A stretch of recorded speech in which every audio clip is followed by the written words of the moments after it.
なぜ一部のエンジニアはブラウザを開かずに AI と話すのか気になりません？確かに黒い画面で AI を使ってる人を見たことあるのだ。この動画を見ればその黒い画面からクロードを呼ぶ手順が最後までわかりますわ。見た目はかなり地味だけど、一体何がいいのだ？昨日2026年8月4日、その道具のクロード用の拡張が更新されましたの。その更新で一体何が新しくなったのだ？クロード5系の3モデルに対応、さらに調べ物の道具が4つ増えましたわ。モデルだけじゃなく調べる道具までついてくるのだ。考える強さも5段階に整理されましたの。ここが今日一番の山場ですわ。5段階も選べるのだ。今日は全部まとめて知りたいのだ。そもそもその道具は一体何をするものなのだ？端末から一行で AI に質問できるとても小さな道具ですわ。いつもの画面のチャットと何がそんなに違うのだ？他のコマンドとつなげられますの。ファイルを流し込んで要約が1行ですわ。ああ、それは確かに画面ではできないやつなのだ。もう一つが差し替え自由な作りですの。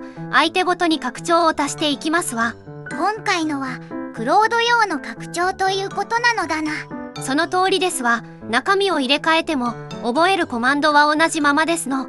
乗り換えが楽なのは地味にとてもありがたいのだ。さらにやり取りが全部そのまま手元の記録簿に残っていきますの。その記録簿って一体何が残るのだ？一つのファイルでできた小さな台帳ですわ。後から検索できますの。昨日もらった答えを後から掘り返せるのだな。画面のチャットだと過去を探すのが本当に大変ですわよね。画面を上にずっと遡るやつなのだ。そこが端末派の一番の理由ですわ。記録が自分の手元に残りますの。その入れ方を一番最初から教えてほしいのだ。3手順ですわ。本体を入れて拡張を入れて最後に鍵を登録しますの。その本体はどうやって入れればいいのだ？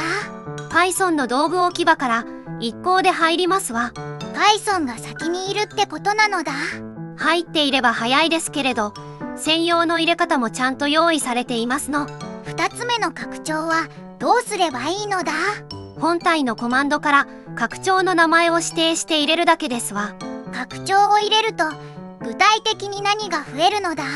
使えるモデルの一覧にクロード5系がずらりと並びますの。最後の鍵っていうのは何なのだ？利用のための合鍵ですわ。提供元の画面で作って一度だけ登録しますの。一度登録すれば毎回打ち込まなくていいのだな。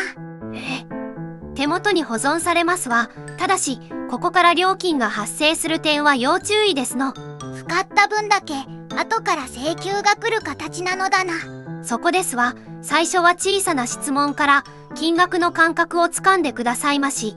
では基本ですわ。まずは一行で質問してみますの。本当にこの一行だけで答えが返ってくるのだ？次が本業で他のコマンドの結果をそのまま流し込めますわ。例えばどんなことができてしまうのだ？ファイルを丸ごと渡して要約、変更点を渡して説明文を作るなどですの。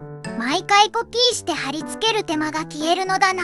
そこが端末の強みですわ。人の手を通さずにそのままつながりますの。続きを聞きたいときはどうするのだ？続きを表す短い印を足せば直前の話を覚えたまま続きますわ。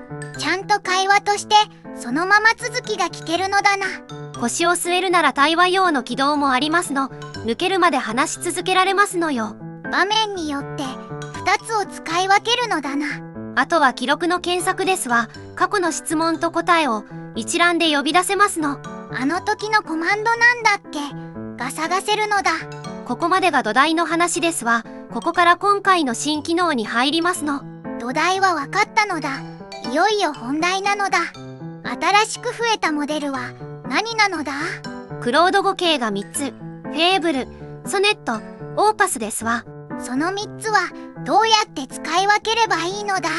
軽い順に速くて安い、重い順に賢いというのが一般的な並び方ですの。迷った時はどれから触ればいいのだ？まずは真ん中から試すのが無難ですわ。足りなければ上に変えれば良いですの。毎回この長い名前を打つのは面倒なのだ。規定のモデルを一度決めれば以後は省略できますわ。毎回打たなくていいのはかなり楽ちんなのだ。短い呼び名をつける手もありますの。長い名前を打たずに済みますのよ。モデルに自分だけのあだ名をつける感じなのだな。ここは好みですけど、私は用途ごとに3つ登録する派ですわ。値段の差はそんなに大きいのだ。上と下では1桁変わる場面もありますの。無駄に上を使わないのが基本ですわ。用途でさっと切り替えるのだな。はい。ただし一つだけ、性格がかなり違う子がいますの。次で説明しますわ。性格が違う子って一体どういうことなのだ？フェーブルは常に考えるモデルですの。思考を止められませんわ。残りの2つは思考を止めることができるのだ。思考を切る指定ができますわ。速さが欲しい時に使いますの。そもそも考えるって機械の中では何をしてるのだ？答える前に下書きを裏で書いている時間ですわ。読む側には見えませんの。試験の余白でこっそり筆算しているようなものなのだ。いい例えですわ。その筆算の長さを5段階で選べるようになりましたの。その5段階全部そのまま教えてほしいのだ。低い、中くらい、高い、その上、そして最大。上げるほど遅く高くなりますわ。実際のところどれくらい違ってくるものなのだ？体感だと低いと数秒、最大だと分け単位まで伸びてくる場面もありますの。強くすると待ち時間も料金もまとめて増えるのだな。難しい相談の時だけ上げるのが賢い使い方ですわ。次は道具の話。ここが一番美味しいですわ。手が動いたらいいねを。山場の前に先に押しておくのだ。その新しい道具では何ができるようになるのだ？4つ増えましたわ。検索、ページ取得、コード実行、それに外部連携ですの。調べ物の検索まで自分でやってくれるのだ。しかも向こう側で動くので、こちらでの準備は何もいりませんの。その呼び出し方はやっぱり難しいのだ。道具の名前を短い印で添えるだけですわ。本当に印を1語足すだけで済むのだ。前の版にあった検索の設定は廃止で、この形に一本化されましたの。ところで皆さん、そうめんと冷麦の違いって説明できます？急にどうしたのだ？太さが違う気はするのだ。まさに太さですの。比較で境目がきっちり決まっているんですって。一体何ミリのところで分かれるのだ？ 1.3 ミリ未満がそうめん、1.7 ミリ以上になるとうどんですわ。間の細い範囲が冷麦なのだな。長年の謎がすっきりしたのだ。私も長年気になっていたので満足しましたわ。では道具の続きに戻りますの。そういえば4つ目の外部連携がまだ残っているのだ。外部連携は他のサービスの道具をそのまま呼べる仕組みですわ。自分の手でつなぎ込まなくていいってことなのだ。向こう側でつながりますの。おかげで手元の設定はかなり減りますわ。便利すぎてちょっとだけ怖い気もするのだ。そこは正直、何を触らせるかを決めるのが人の側の仕事ですわ。何でも勝手にやらせないというのが大事なのだな。表示も変わりましたの。考えた後や道具の呼び出しが順に流れてきますわ。途中の様子が見えると結構安心するのだ。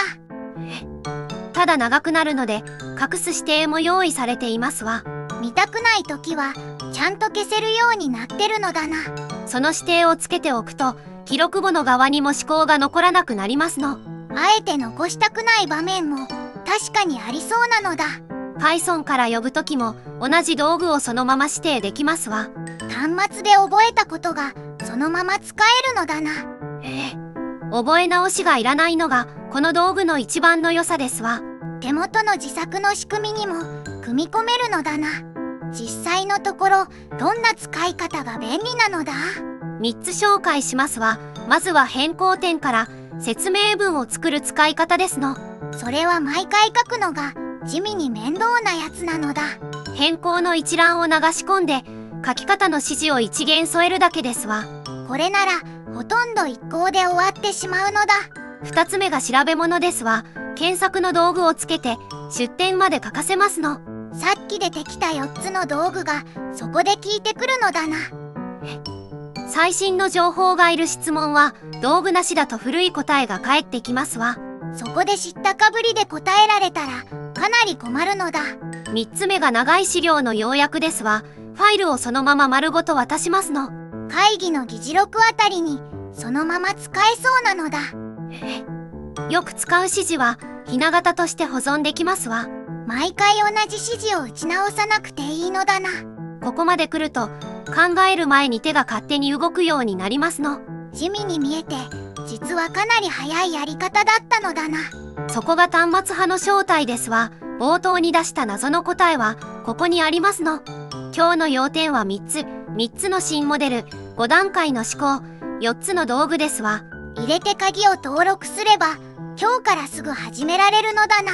元ネタは開発者のサイモン・ウィリソンさんの更新告知ですわ。概要欄にリンクがあるのだ。原文も自分で読めるのだ。明日からのおすすめはまず入れて1項だけ質問することですわ。